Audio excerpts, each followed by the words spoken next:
say something or no? I don't care. No. You haven't been? No. Thank you. Hola, ¿cómo está? Hola. Hola. Nice Hola. to be here. First, we're in the home stretch, so I've got a nice round of love, applause from Scott, Reggie, you are a great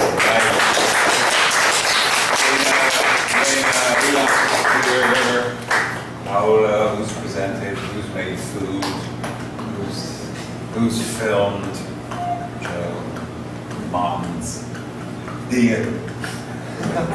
Great too. Applause for everyone. Yes, big love.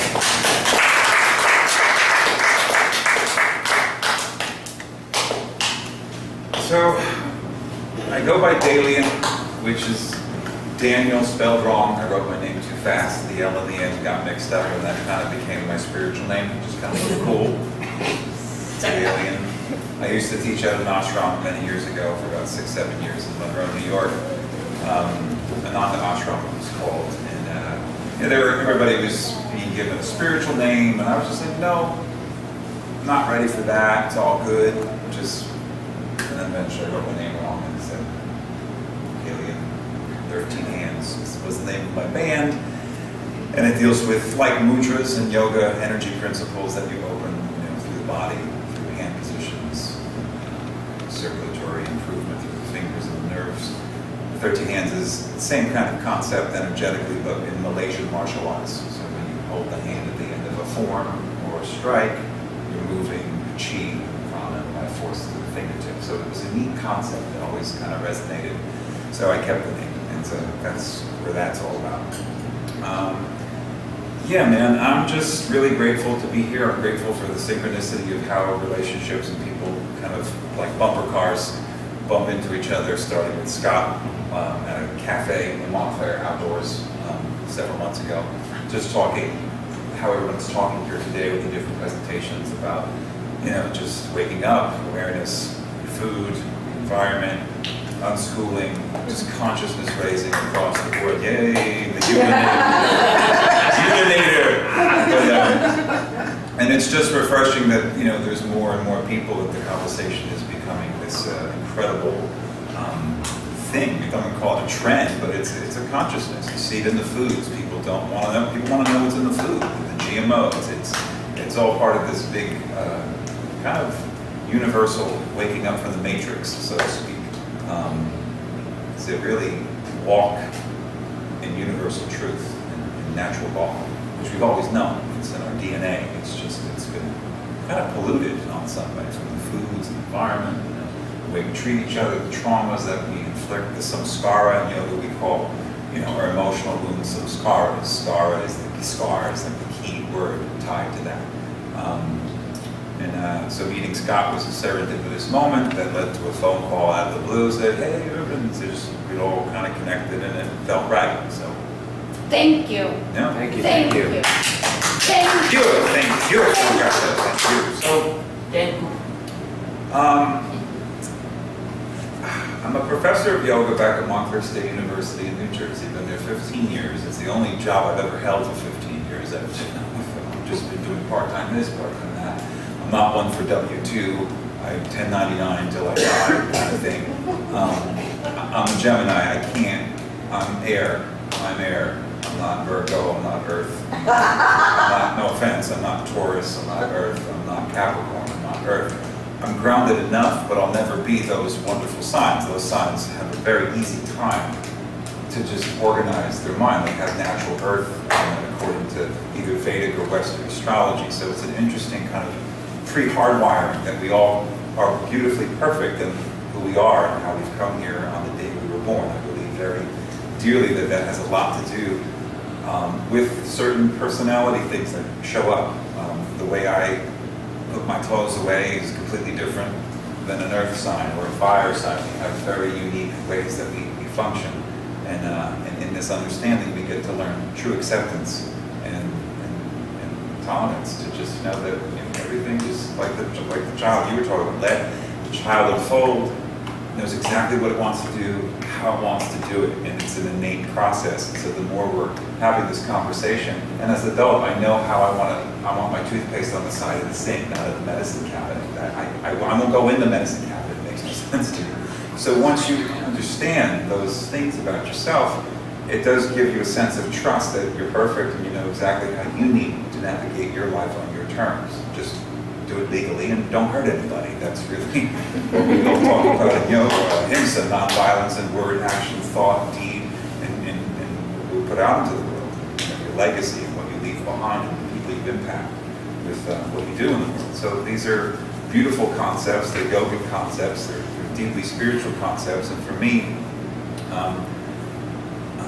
before I open with a little instrumental music thing, just to kind of get our breathing in a really, really beautiful place, I got hit in the head. This probably explains what I am. Sleigh riding at 14, which took out the upper cervical spine in my neck. So the curvature was compacted into a straight line, tilted my pelvis 14 millimeters. So structurally, all through high school, I was just dealing with all this weirdness. I had, scoliosis and then just chronic pain and numbness in the right leg. But I kind of just, my father was a Navy guy, so it was just like, Virgo, just be tough, bottle it up, move through it, push through, you'll be fine. And so I was always like in some sort of chronic pain all through adolescence, high school, and then college. And then that led to, a dose of nuclear antibiotics of tetracycline that completely wasted my bacterial flora and weakened the digestive system to such an extent. By the time I was 21, I had full-blown Crohn's disease, colitis, Epstein-Barr, chronic fatigue, celiac, leaky gut, jaundice, all endocrine failure. It was like each organ system, as a result of this happening, and then the next train of the car attached all the way to the caboose, which was just complete endocrine shutdown and weakening. So your body is this incredible puzzle. It is a jigsaw puzzle of intelligent design, of conscious design, of spiritual design, of God design. And I just happen to be one of those people that had to kind of play Humpty Dumpty for a good 12 years, trying to piece each system together by going through, various forms of obviously chiropractic, Ayurvedic medicine to really build the digestive system and the fire back, detoxing, the Shaolin martial arts, dancing Native American ritual and ceremony. There's one sun moon dance where you dance for 3 days, no food, no water, no shower in the hot sun, really pushing through trauma, deep emotional release that has been stored like in your body. It's muscular memory. It's like every part of your body, your muscles, your organs, your glands have like their own iPhone selfie cam, and they take pictures of every emotional moment you've ever experienced, and they just tuck it away and store it. So I'm dealing with going after everything from the physiological, the nutritional, the spiritual, the emotional, the energetic, and inner child work, Reiki, you name it. If you told me to shove that chair up my butt, I would do it. And would just figure out a way how to make it not so painful. But it was just, I was relentless in my pursuit to try to understand, okay, was this genetic? That's crazy, huh? Yeah, man, no, I didn't put a chair up my butt. But the bottom line is, I had my father's greatest gift was discipline. He died in a plane crash when I was 15. He was 47. He was a Navy guy, and he left such incredible, over-the-top, smothering discipline. It was very hard as a child because every time I wanted to do something, it was, no, this, the control. And what, Dana was talking about, we all understand that. We're trying to kind of heal through these memories and these wonderful, annoyingly some scar-based experiences, because I don't fault the man. I actually love and forgive him because he did the best he could based on his upbringing and so on and so on. I've traced his ancestry back to Ireland in the 1600s, and it wasn't easy for any of us if you really go back and look where we all come from and look at our family lineages. We worked hard. Most of us were farmers. I wasn't no Egyptian pharaoh. I wasn't in the 1%. That I know. So there was a 1% back in Egypt, times the pharaoh and all that stuff. So money was, these caste systems, but we're trying to move through that. So for me, the journey was just this never-ending quest for peace inside my mind, inside my body, inside my organs. And now it's 25 years of yoga, chiropractic. I got the curve back in my neck. My pelvis is 2 millimeters off as opposed to 14. Because nobody has the perfect pelvis. There's no such thing. Nobody's pelvis is perfect. And so you understand how your body and your muscular mechanics work as a result of some of the structure going on in the spine. And that's all good. And yoga helps us just understand movement. You know, it's a great practice, and it's one color on the painter's palette of tools. Various forms of meditation, various forms of lifestyle and eating. And the first two koshas, the sheaths, Guruji talked about it yesterday, in Ayurvedic and yoga philosophy, we've got this amazing system of kind of moving inward to the inner consciousness, to God consciousness, to Brahman. And we have, but there's these fertilizers, this groundwork we're trying to lay for the physical and the emotional to get us into the spiritual, the energy, and the bliss.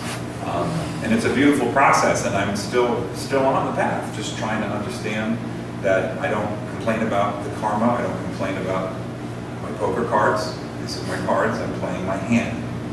And I'm getting much better at playing the hand because I see the patterns. And they just keep repeating, or they pop up like a jack in the box, and I got it. It gets easier to deal with this stuff because, you know, life, as we get older, it's like fine wine.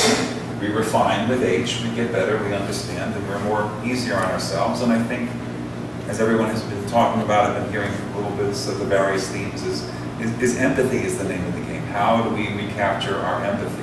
Did we have it at birth, or did we lose it? Or did somebody smother it, made us all Bernie Madoff-like, and we go, go into the world to hurt, you know? I always see the wounded child in every person, because inside every angry person who is borderline negative, angry, evil, doing terrible things to humanity, to the earth, you know, is a hurting child whose heart's broken, you know, at the end of the day. And so, not that it makes it right what they're doing, it's lovingly no quarter, but they also look at the other positioning of the person's psyche. So if we're going to try to find a solution with someone who seems that can't be reached, you know, this all plays into it.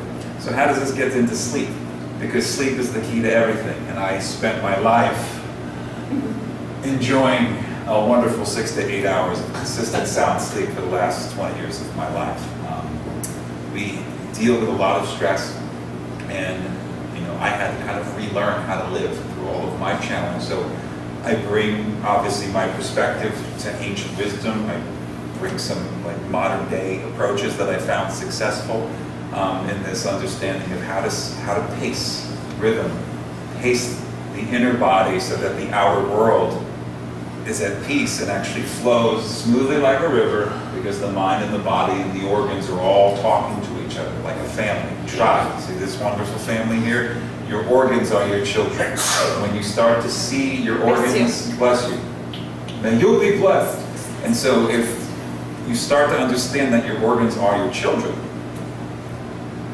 and you have a practice, and you work on developing a practice, and your food is not Twinkies, no offense, I have a thing about Hostess, but we start nourishing ourselves with really, really good food,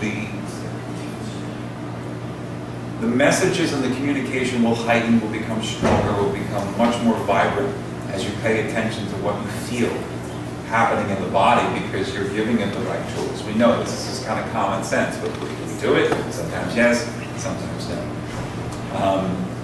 The one thing I've learned is that our mind is our own worst enemy, and sometimes our thoughts can get in the way.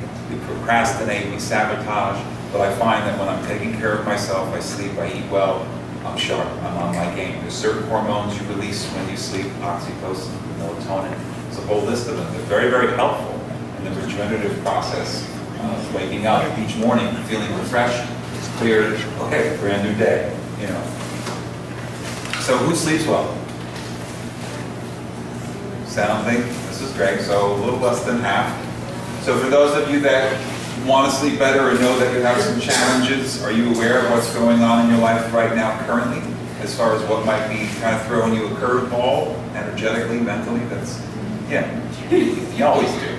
It's just a question of, well, what other tools can we develop? Well, let's just start here. Let's give you a first opening experiential with the vibration of sound and frequency, because as you may or may not know about the brain, it's a wonderful playground. I mean, we literally can tell our brain anything, and it will transmit a frequency to the rest of the body. But the funny thing is, your organs and glands have neurons, so as they're taking direction, they can also rebel. They can hear a message, but they can also say, like my Italian grandmother would say, "Ugazza fun," you know, that kind of thing.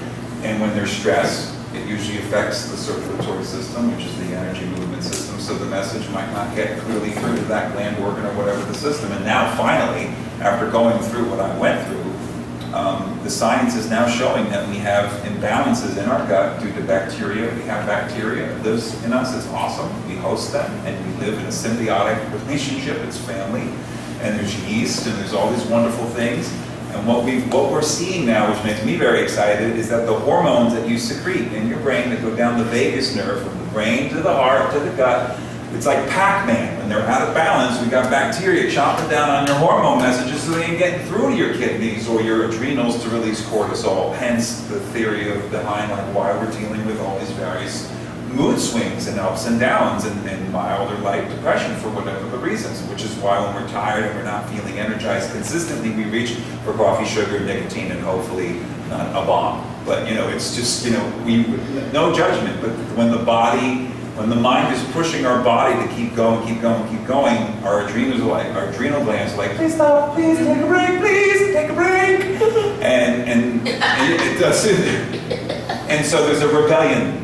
The rebellion is happening in the body that particular day, that particular moment. And so when you know that, then it's just about being conscious and aware to just say, well, I gotta just stop. I mean, the best thing I did Labor Day was I gotta have a hammock. Get a hammock and make sure it's in your car at all times. It's the best thing. So if you just need to go to the woods, unwind, and hang up the hammock and take a book and just chill. Have like these little rituals so that you can relax. And even if you don't fall asleep, you can relax. You can get to pre-theta consciousness, brainwave speed. Because that's the dance, like the shamanic world where shamans would rattle over you and put you in this trance state, into theta consciousness, pre-delta, pre-deep sleep, but it's yoga nidra, it's not a yoga, it's this shamanic journey. It has many different titles, and it's an ancient practice where sound and vibration and rhythm can just align with the rhythm of the brain impulses and the neurolimbic activity and send you more into this right brain.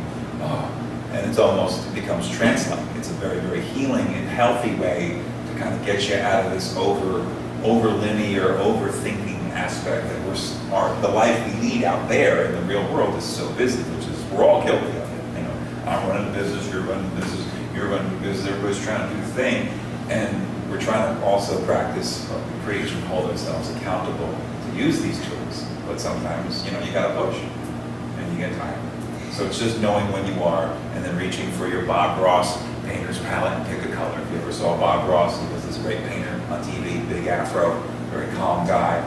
It makes him happy with the trees, right? He had a little Van Dyke brand, and he'd just have a sponge and he would paint this painting. You ever see? He's on Netflix now.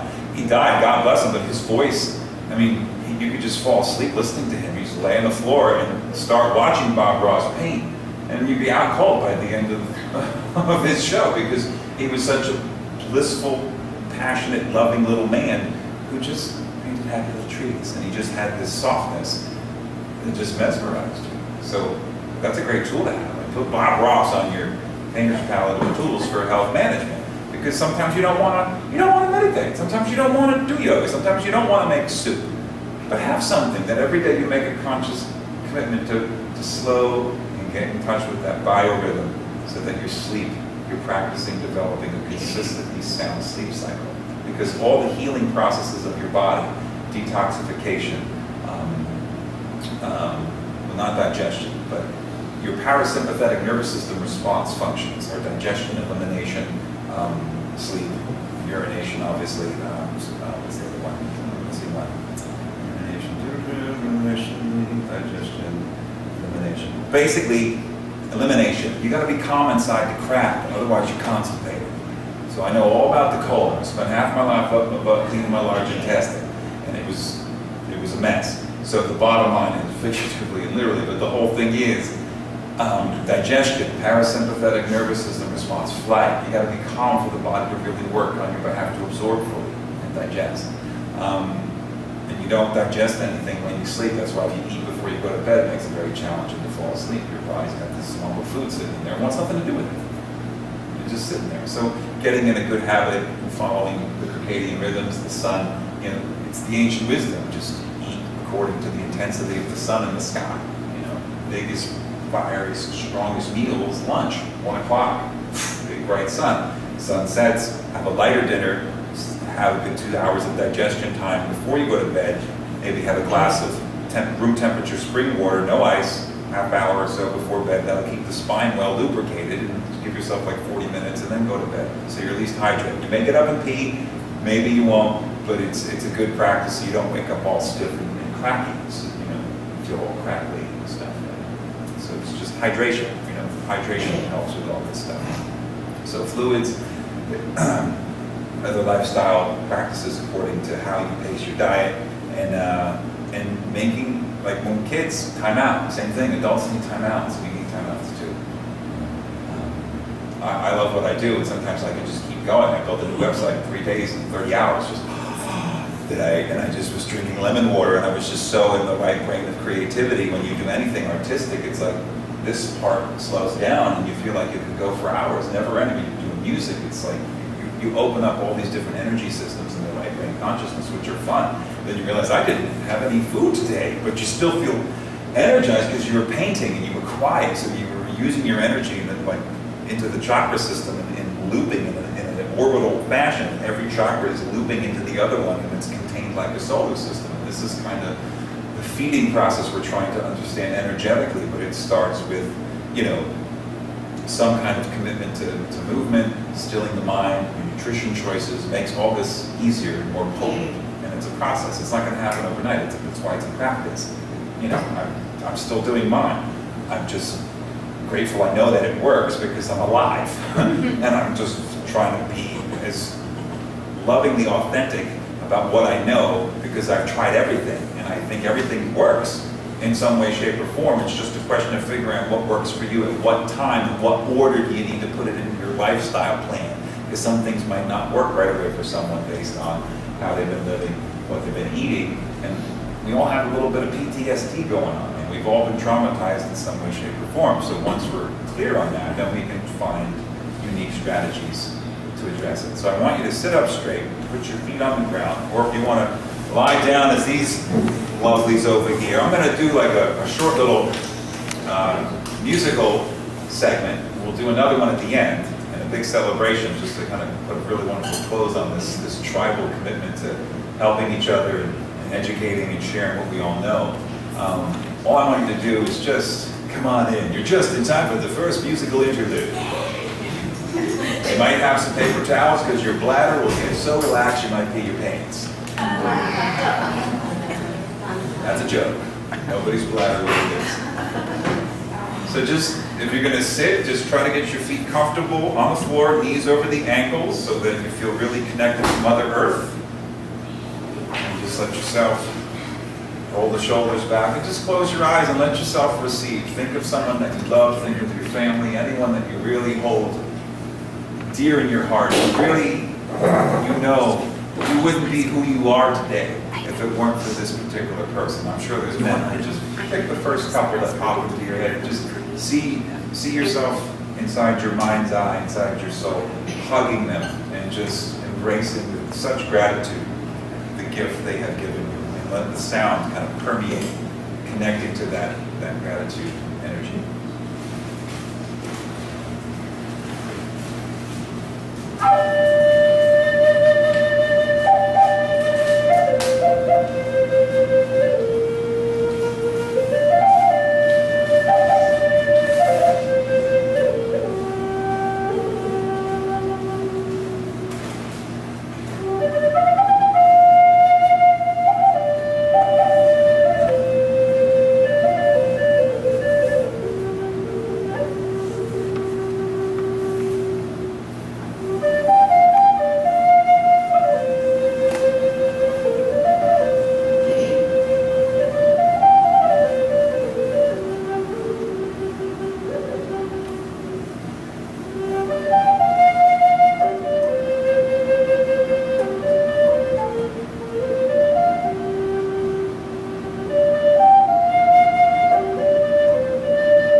your eyes closed if you're still kind of connected to the experience, and just notice first, how's the breathing? Did you notice a nice change? Is there softness in the mind? Did you feel the sound kind of coddling like you were cradling a little child?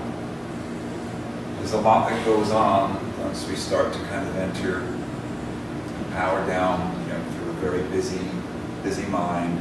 Gamma, alpha, beta, theta, delta. These are different brain speeds running at different cycles and hertz per second. And we see as the day ends, our brain starts to relax more. When we're done working our jobs, our mind is not so seemingly manic and frenetic, and just go home for a nice dinner, maybe watch TV, so we kind of power down a little bit more, we're down a few notches.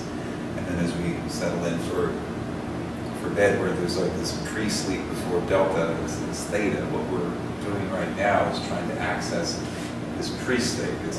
It's almost like a lucid, waking, dreaming type of feeling where you can just go and feel and get more deeply connected to this inner communication of the mind, soul, body. It's very powerful. Our ancient shamans knew all about this, and that's why so many of our relatives, our tribal ancestral lineages, they made drums, they made rattles, and music was such a big part of all of our cultural history. It brought us together in celebration, and then obviously it was a form of medicine, vibrational medicine. As we're seeing this, it's a very viable new field that's blossoming, and the technology is there. We know that 528 hertz can go in and repair a strand of DNA, as they also use it for ultrasound to be able to see the baby in the womb. So we use sound and vibration to create image things and rattle things. If you've ever been to like a dance club and the bass is too loud, you sometimes will feel a real intensity in the chest cavity, depending on the frequency of that bass. So, and that goes back to our basic fundamental law of physics. Everything has a resonating frequency at which it vibrates and resonates, and anything that has cellular structured molecules and is organic will vibrate if we find the right frequency, which ties into like a lot of beautiful work. Tesla, great minds for thousands of years, always exploring all this stuff. We're not the first generation. This is just our time on the planet to really bring back the ancient wisdom and try to merge it into this really hectic world and bring out the best in all of us so that we can repair things, repair our hearts, and repair the environment, and sleep. Because I just know a lot of people in Congress aren't sleeping well. A lot of people in Congress aren't dumping well. They need to take a dump. It's all about good bowel movements, moving out waste, kidneys cleaning the blood. There's a cleansing process going on all day long. And when you feel this space that you're feeling right now, this is the parasympathetic world. This is a whole other island in your soul that you can go hang out each day and really understand that it's just make a little time. You're worth it. I have to do it too. I just have to keep really working at it to just nothing gets in the way of this feeling. And I really try to make sure I go here at least once a day. And whatever tool or method I want to use, you use whatever you feel works or what you need that day. So start to open your eyes and reconnect with the room, or not. So people are really in a nice place. You can see how did that feel for you? Oh, good. It's we're all sharing our gifts, but the thing is, we got to take all this stuff home and hug it and give it to ourselves. That's part of the work, because that requires just time to really look inward. And what I love about the chakra system in yoga, it's a roadmap to your soul. It's a roadmap to everything that you want to understand. How when you, like I said before, sleep is just the tip of the iceberg. Tip of the iceberg. It's the fertilizer for good soil so the crops can grow. Sleep is that front line thing we give ourselves to rest and regenerate so that we can wake up fresh and clear and ready for a brand new day. And what I've learned through the chakra system, having to kind of piece mine together, we're trying to understand integration of kidneys, adrenal, colon, reproductive reproductive system, digestive system, third chakra, manipura, anahata, the heart, and the thymus. Thymus is T cell production. T cells keep ourselves healthy. T cells fight viruses and bacteria. So if our heart's happy and we feel positive and optimistic, we carry that, and they see T cell function increases. There's more T cells being produced through the thymus gland because of that joy, positivity, and optimism. So these are just like little perks that when we focus on our mind and our lifestyle, we see all this wonderful counteractivity in the glands. They like sing hallelujah inside you when we consistently try to do the right things and encourage and share and inspire and help co-motivate all that stuff. It's a really, really special gift. And then, thyroid, that's a big thing people talk about. Oh, thyroid, hyperthyroid, hypothyroid. You just got to go out and pick up that phone and communicate more, or go talk to strangers, go into an elevator and start talking to people. People can't handle that. Just like express yourself. Dance, movement, whatever the shamans say, whatever you're not comfortable with doing, you got to do it. You got to go walk into that fire and do the things that you feel a little uneasy about.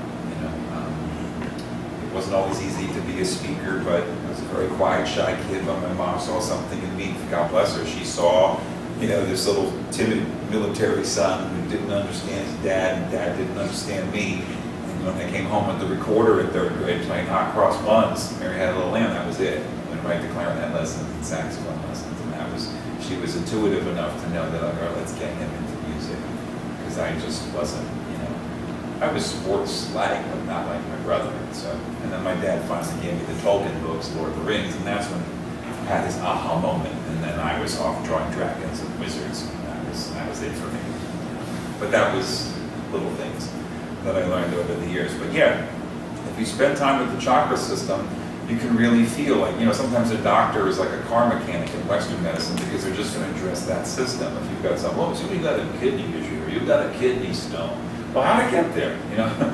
And it's uncomfortable. You can't sleep because every time you turn, you feel it. There's so many things that get in the way of sleep. So if we just isolate and look at every organ, we'll just address the kidneys. Like, no, you got to address the whole body. We know that because our Eastern medicine systems are all about integration. And we're getting there. There's Western doctors, they're looking at Ayurveda. Finally, this ancient wisdom of using food and spices, because all the medicine comes from spices and plants. So it's just like try to get the food things important, because there's a lot of conscious vegan, vegetarian people here, so we all know the importance of getting, if it's coming out of the ground or off a tree, eat it. If a Snickers bar and a Twinkie grew off a tree, eat it. But it doesn't, so be careful, take it easy.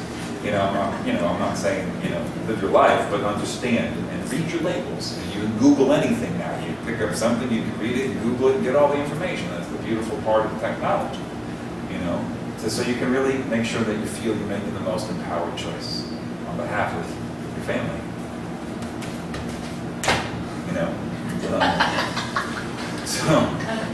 I don't know. I'm still, I've had so many crazy experiences. I had a fire last year, and thank God for 25 years of yoga. Thank God for juicing and wheatgrass juice and sprouting mung beans and the lifestyle and all the gifts that every healer or teacher put at my feet to use. Because that's what got me through one of the most physically exhausting, draining times of my life, having 80% of your stuff burnt to cinders. And then you got to salvage and move stuff into storage and then still pay your bills and go through this whole rigmarole. No complaints. Took it like a champ, right across the chin. It was God shoving his foot, kicking me in the butt. Get out. He evicted me and everybody else in that building. So once you go through a few hard knocks, you trust that the other ones that are coming, because they are coming. No one rides for free. But when they come, you trust and you believe in your heart that this has to happen, no matter what. It's part of your plan, my plan, her plan, the angel's plan. It doesn't matter. If you believe, that resilience will get you through anything. I watched I lived with my grandparents, and my grandfather had Lou Gehrig's disease, ALS, very, very tough disease, paralyzed in bed, 6'5", almost 300 pounds of dead water weight. And we had a nurse live with us, rotating nurses. And I was really sick at the time, working on repairing my gut, but I offered to stay with my mom's parents because it was a profound 6 years of my life in my 20s because she didn't get along with her dad, and my grandmother was losing her mind with the stress of trying to manage this very tough, stubborn, disrespectful Naples Italian man. No offense if you're from Naples, but he had a lot of entitlement issues, and he just was, that generation was very rude. You know, woman in the home, that whole kind of archaic archetype of treating women with disrespect, and it's got to change. And hopefully, you know, we are the light that bringing that conversation forward. I talk to my young men at the college every semester about, you know, a relationship is not ownership, a woman is not property, and you protect a woman if you see one drunk at a frat party. You do not, you know what I'm saying? So it's like we have to model the good man. We, not women, starting a nonprofit against bad men. The good men have to rise up and have this conversation. We, as brothers. But taking care of my grandparents was a beautifully annoying and rite of passage. Just because watching this generation fight, they died 3 months apart from each other at 80. So there was love there, but there was also insanity and trauma. And that's, you know, when you don't have a spiritual practice, trauma is the energy that fuels you. That becomes your gasoline, trauma, right? Vritti, smoking crack. Vritti is mind fluctuations in the Sanskrit yoga practice. That's what it's called. So all this mind stuff, we get on edge, adrenals are screaming, grandmother's a chain smoker. I mean, she was, what was it? You've come a long way, baby. That was a cigarette. What was it? It was a woman. It was like a Virginia woman's Slims. Virginia Slims. Yeah, she really loved her Virginia Slim. You know, so, and then taking care of my grandfather, who every 3 months, because peristalsis, which is the function in the colon that allows waste to move through you, that didn't work. So can you imagine every 3 months, he would just balloon up like Violet from Willy Wonka. She took the blueberry pill, she turned into a big blueberry. Every 3 months, the ambulance squad took him to the hospital to, you know, to empty him. Sorry, this is my life. I make no, I'm just, but it helped me understand what I was going through, because here's this lineage of third chakra issues that permeates all of humankind. Self-confidence, belief in oneself, self-esteem. You know, we got hormones being eaten that are trying to do their job. Collectively, we're trying to put our ego with God, and love is the fuel that drives our ego and motivates us to do things. You have a right, you know, to do all this stuff. I just knew once I started sleeping better, eating better, feeling better, got my energy back. I'm 46 now. I feel the best I've ever felt. I don't have anything anymore. Knock on. Podium. What is underneath that padding? Podium. Podium. Yeah, so you can learn. Yeah.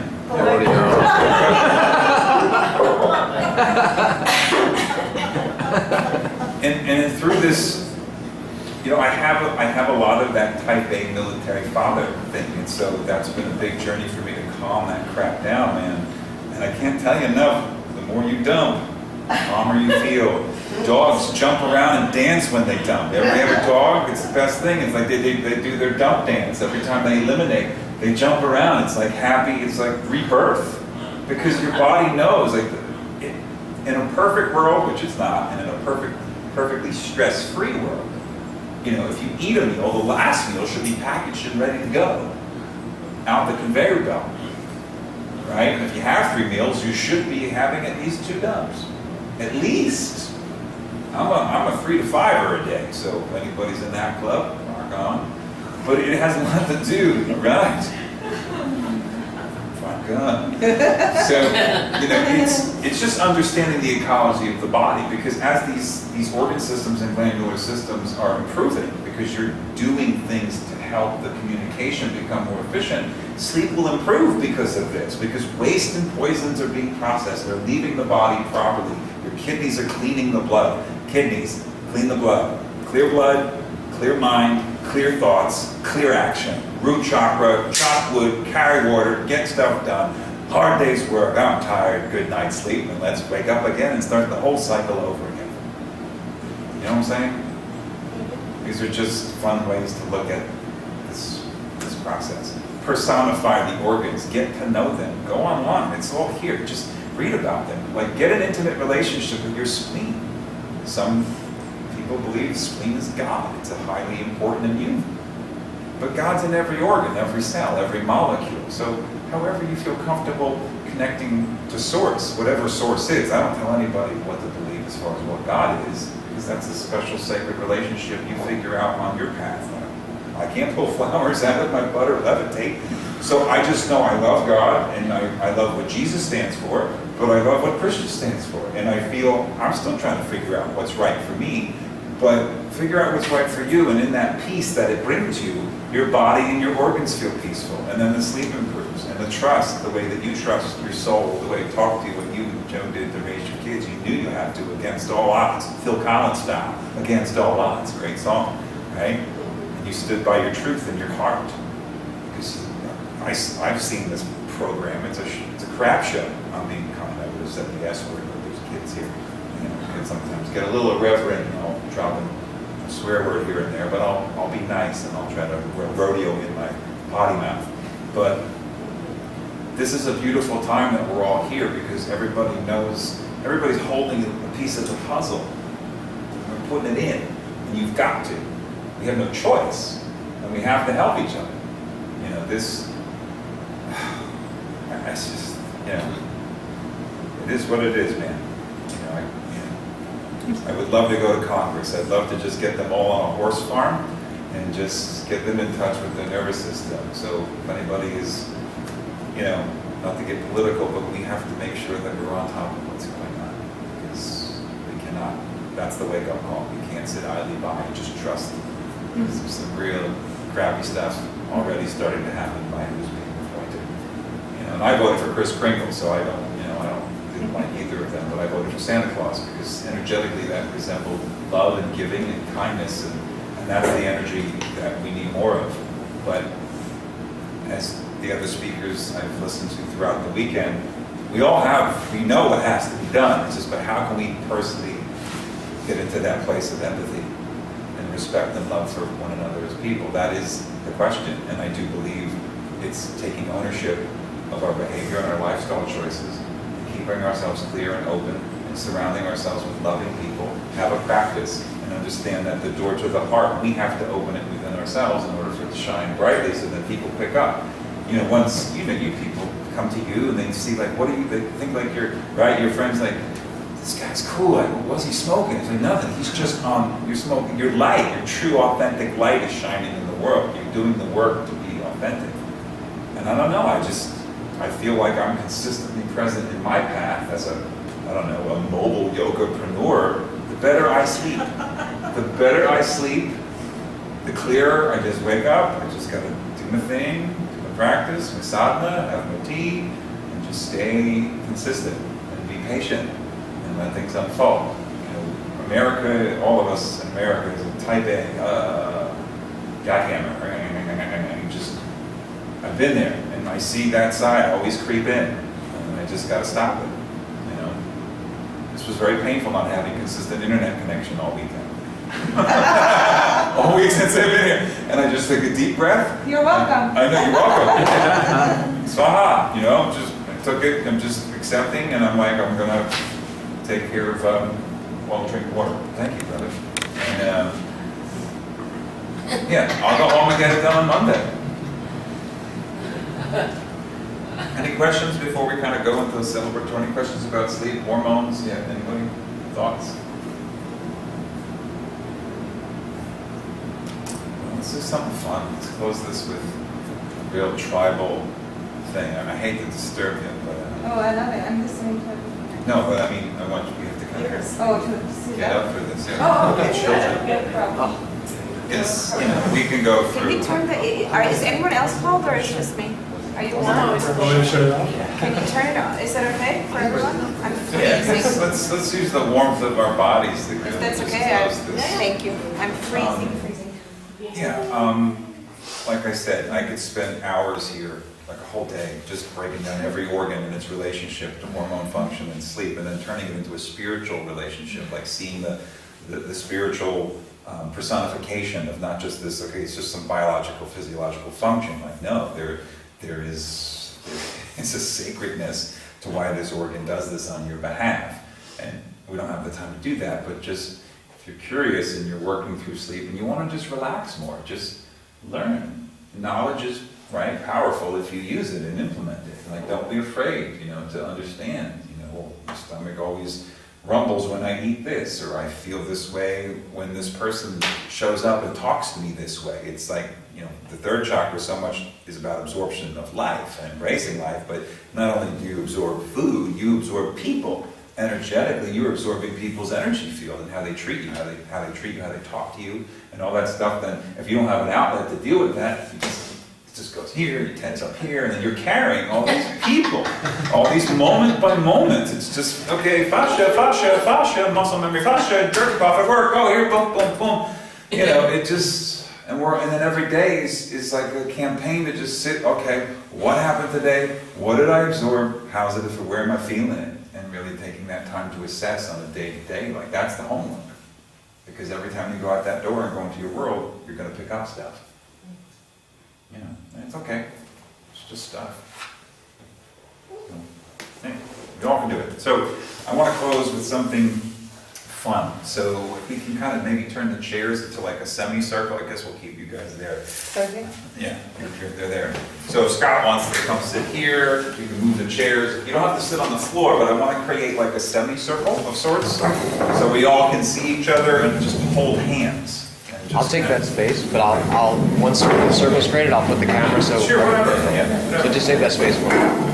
Yeah, so if you don't want to sit on the floor, then bring a chair in, but sit on the floor. Let's make like a semicircle if you're comfortable. But if your hips are tight and your knees are uncomfortable, then you join the circle and stage. Do what's right for your body. Recommended to